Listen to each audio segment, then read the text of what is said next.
All right, let's dig in on the AFC West. This has obviously been a division dominated by the Kansas City Chiefs, and this extends all the way back even years before Patrick Mahomes took over as the starter. 9 straight AFC West titles for the Kansas City Chiefs. Could this be the year that the Chiefs streak ends? Yeah, this is, guys, I keep flip-flopping all over on this division. I'm just going to say that up front because my thoughts have changed back and forth when it comes to Chargers, Broncos, and where they stack up against the Chiefs. Did want to add on one note from the VSiN NFL betting guide on the Chiefs. This was from Matt Humans and what that offense has done.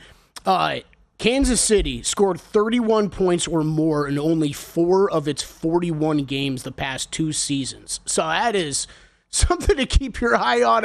I do agree. I think we rebound a little bit this year. I think Jeff laid it out perfectly. We rebound a little bit. I don't know if we're back to what we saw 3-4 years ago with that offense with the Chiefs. The Broncos, though, man, this is a team I'm getting more and more excited about, and I think it's going to really come down to one simple factor, is how far can Bo Nix take them? I think this offensive line is solid. They return a ton of starters from last year's team. You got 20 starters that return from last year's squad on both sides of the ball. You're talking about one of the best defenses in the league. We already saw that on display last year, and you only add more quality players to that side of the ball. I have no concerns about the defense.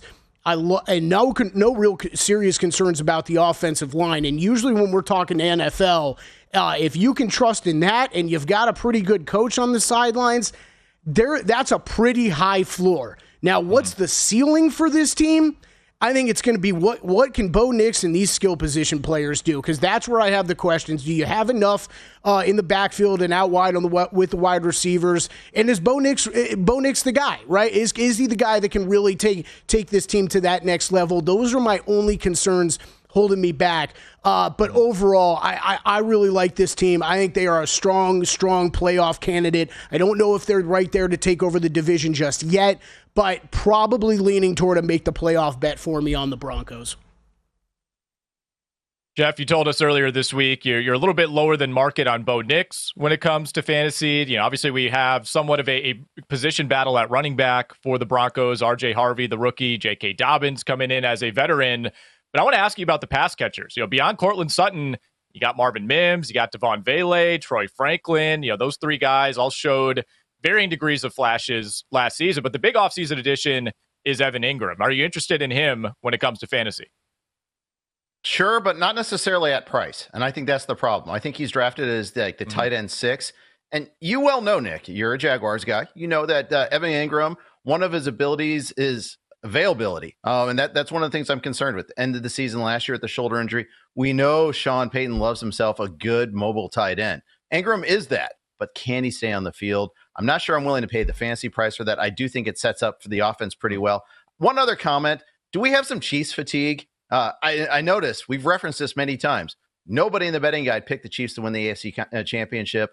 I think we're all looking for, hey, is this the year? No, this is the year. One of these years, we're going to be right. They're going to fall, and someone's going to be able to climb the Chiefs wall is this year. But, the Broncos might be it. The team we're going to talk about next might be it. It certainly could be. The LA Chargers, Kelley. I've gone back and forth on both the Chargers and the Broncos. I think one of these teams is finishing second in the division. I'm still not sure they're ready to fully unseat the Kansas City Chiefs. I think we could see some regression for the Chiefs relative to last season. They won so many close games, and they could still, finish at 11 or 12 wins. How do you compare the Chargers to the Broncos? Are you Broncos over Chargers? I think these teams are very different, but also very equal in terms of their upside. Yeah, this is where I was talking about the flip-flop, Nick, because I do think I still have the Chiefs slightly above both these teams. Who's the second best team in the AFC West is a very difficult question for me to answer. And Jeff, going back, this is the most interesting quirk, I think, in the VSiN NFL betting guide, is that exactly what you said about nobody has the Chiefs winning the AFC.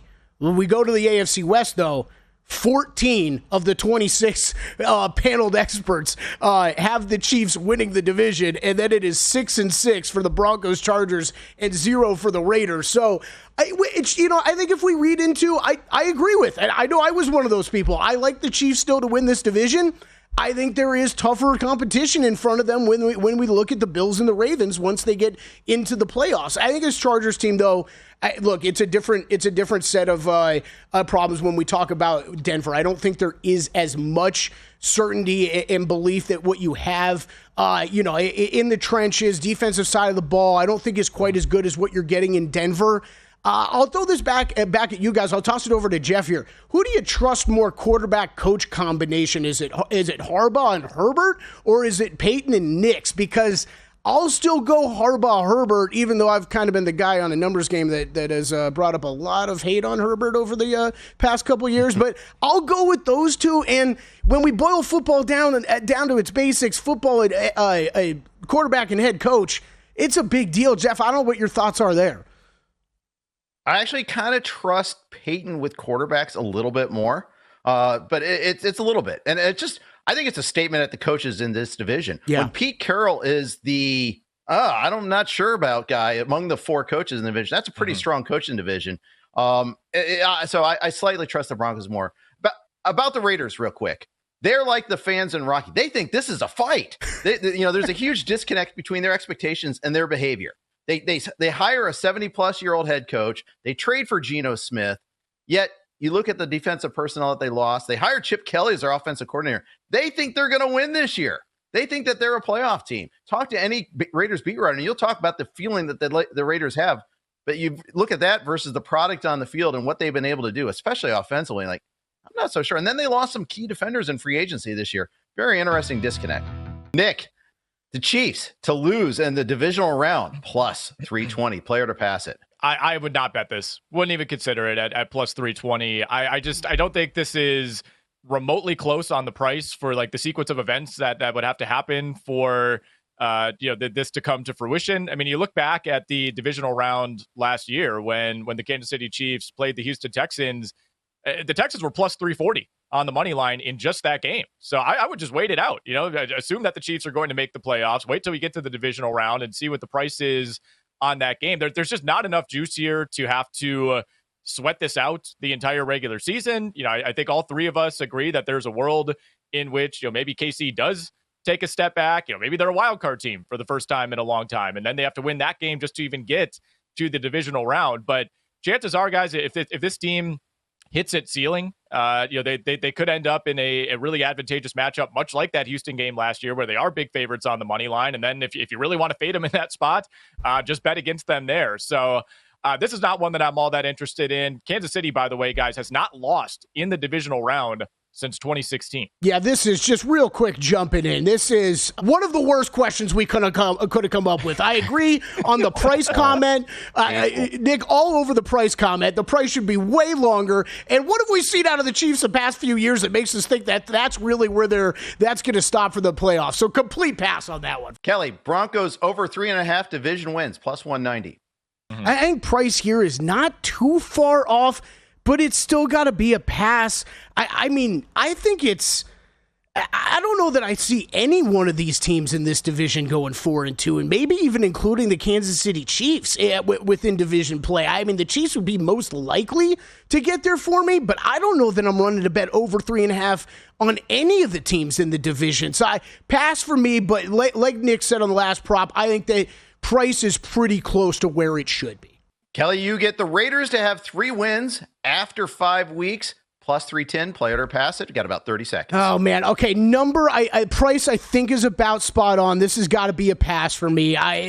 You're talking about, okay, they do have some winnable games, in my opinion. I think that Patriots right out of the gates could get there. You've got the Bears in this timeline as well. You've got the Colts. I could get there, but it's going to be a pass for me. Pass on the Raiders.